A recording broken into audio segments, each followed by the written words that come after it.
মিথ্যের জয় রাজু আহম্মদ খান।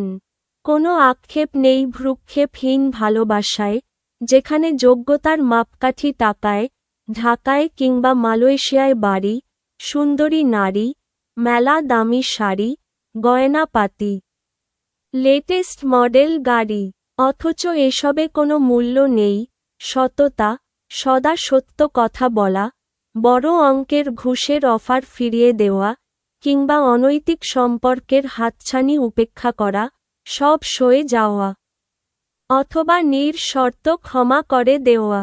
এখন বাজারদর ভালো, ফাফরবাজের, টেন্ডারবাজের, ধান্দাবাজের, নিন্দুকের, বন্ধুকে ঠকায় যারা ওদের অভ্যেস, শত্রুকে মিথ্যে আশ্বাসে ফাঁসানো, অসহায় পরিজনকে শাসানো, মিথ্যে প্রেমের অভিনয় করে চোখের জলে ভাসানো।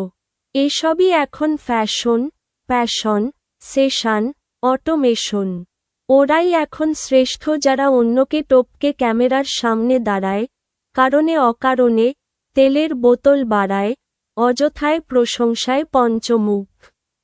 বঞ্চনা, লাঞ্ছনার ঘাঁটি গেড়ে যারা প্রতিদিন স্ত্রীকে ঠকায়, কিংবা বিয়ের মিথ্যে আশ্বাস দেয়, বিশ্বাস ভাঙ্গে।